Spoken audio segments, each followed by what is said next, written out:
कार्तिक महात्म्य दूसरा अध्याय। भगवान श्री कृष्ण आगे बोले, हे प्रिय, जब गुणवती को राक्षस द्वारा अपने पति एवं पिता के मारे जाने का समाचार मिला तो वह विलाप करने लगी।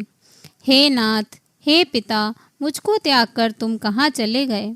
मैं अकेली स्त्री तुम्हारे बिना अब क्या करूं? अब मेरे भोजन, वस्त्र आदि की व्यवस्था कौन करेगा? घर में प्रेम पूर्वक मेरा पालन पोषण कौन करेगा?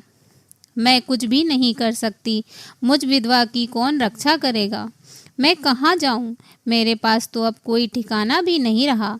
इस प्रकार विलाप करते हुए गुणवती चक्कर खाकर धरती पर गिर पड़ी और बेहोश हो गई। बहुत देर बाद जब उसे होश आया तो वह पहले की भांति करुण विलाप करते हुए शोक सागर में डूब गई। कुछ समय के पश्चात जब वह संभली तो उसे ध्यान आया कि पिता और पति की मृत्यु के बाद मुझे उनकी क्रिया करनी चाहिए जिससे उनकी गति हो सके। इसके लिए उसने अपने घर का सारा सामान बेच दिया और उससे प्राप्त धन से उसने अपने पिता एवं पति का श्राद्ध आदि कर्म किया। तत्पश्चात वह उसी नगर में रहते हुए आठों पहर भगवान विष्णु की भक्ति करने लगी। उसने मृत्यु प्रयत्न तक नियम पूर्वक सभी एकादशियों का व्रत और कार्तिक महीने में उपवास एवं व्रत किए। हे प्रिय, एकादशी और कार्तिक का व्रत मुझे बहुत प्रिय है। इससे मुक्ति, भुक्ति, पुत्र तथा संपत्ति की प्राप्ति होती है। कार्तिक मास में जब तुला राशि पर सूर्य आता है तब ब्रह्म मुहूर्त में उठकर स्नान, व्रत व उपवास करने वाला मनुष्य मुझे बहुत प्रिय है, क्योंकि यदि उन्होंने पाप भी किए हों तो भी वह स्नान व व्रत के प्रभाव से उन्हें मोक्ष प्राप्त हो जाता है। कार्तिक में स्नान, जागरण, दीपदान तथा तुलसी के पौधे की रक्षा करने वाले मनुष्य साक्षात भगवान विष्णु के समान हैं। कार्तिक मास में मंदिर में झाड़ू लगाने वाले, स्वास्तिक बनाने वाले तथा भगवान विष्णु की पूजा करने वाले मनुष्य जन्म मरण के चक्कर से छुटकारा पा जाते हैं। यह सुनकर गुणवती भी प्रतिवर्ष श्रद्धा पूर्वक कार्तिक का व्रत और भगवान विष्णु की पूजा करने लगी। हे प्रिय, एक बार उसे ज्वर हो गया और वह बहुत कमजोर भी हो गई। फिर भी वह किसी प्रकार गंगा स्नान के लिए चली गई।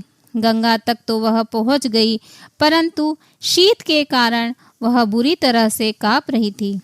इस कारण वह शिथिल हो गई।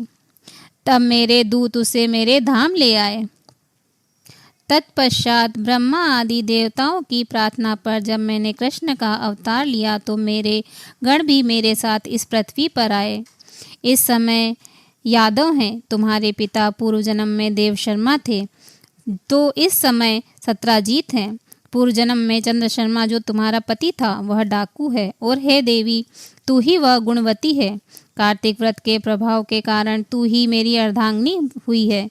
पूर्व जन्म में तुमने मेरे मंदिर के द्वार पर तुलसी का पौधा लगाया था। इस समय वह तेरे महलों के आंगन में कल्प वृक्ष के रूप में विद्यमान है। उस जन्म में जो तुमने दीपदान किया था उसी कारण तुम्हारी देह इतनी सुंदर है और तुम्हारे घर में साक्षात लक्ष्मी का वास है। चूँकि तुमने पूर्व जन्म में अपने सभी व्रतों का फल प्रतिस्वरूप विष्णु को अर्पित किया था, उसी के प्रभाव से इस जन्म में तुम मेरी प्रिय पत्नी हुई हो। पूर्व जन्म में तुमने नियम पूर्वक जो कार्तिक मास का व्रत किया था उसी के कारण मेरा और तुम्हारा कभी वियोग नहीं होगा। इस प्रकार कार्तिक मास में व्रत आदि करने वाले मनुष्य मुझे तुम्हारे समान प्रिय हैं। तुम्हारे जप, तप, यज्ञ, दान आदि करने से प्राप्त फल कार्तिक मास में किए गए व्रत के फल से बहुत थोड़ा होता है, अर्थात कार्तिक मास के व्रतों का 16वां भाग भी नहीं होता। इस प्रकार सत्यभामा भगवान श्री कृष्ण के मुख से अपने पूर्व जन्म के पुण्य का प्रभाव सुनकर बहुत प्रसन्न हुई। इति श्री कार्तिक मास द्वितीय अध्याय समाप्त।